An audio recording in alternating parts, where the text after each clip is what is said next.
Meus amigos, veja a notícia, nós avisamos desde o início e está acontecendo aos poucos, o brasileiro está entendendo. Escute bem. Isso é típico de uma ditadura. Lula foi Entenderam? o posto de correio mais próximo no Palácio do Alvorada e mandou uma cartinha para o cidadão Vladimir Putin.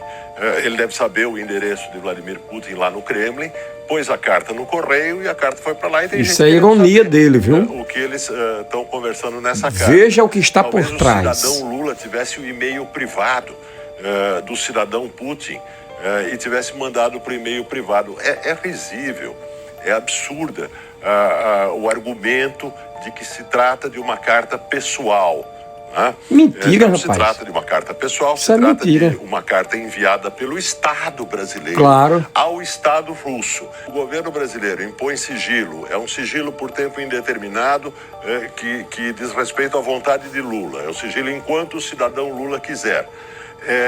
Quando o governo brasileiro impõe esse sigilo, no fundo, o que ele está fazendo é pilhéria com a lei de acesso à informação. O que se está pondo sob sigilo é a política externa brasileira. Então, Exatamente. o que se põe em sigilo é a relação do Brasil com a Rússia, que é um dos focos, um dos centros da nossa política externa. Os BRICS são um dos núcleos da nossa política externa e a Rússia é um dos núcleos dos BRICS.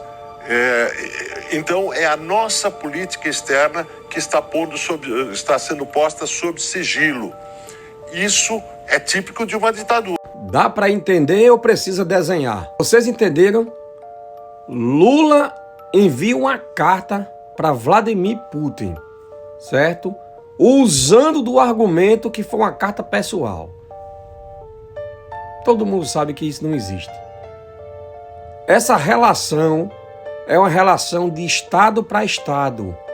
E isso diz muito respeito à economia do nosso país. Veja que por trás disso, Lula coloca um sigilo indeterminado. Ora, em campanha, Lula vivia dizendo que ia escancarar o sigilo de Bolsonaro para descobrir o que tanto Bolsonaro escondia lá. E ele mesmo já colocou muito mais em sigilo, certo? Sobre Janja, os encontros de Janja, o encontro dele, ou seja, um governo de farsa, um governo de mentiras.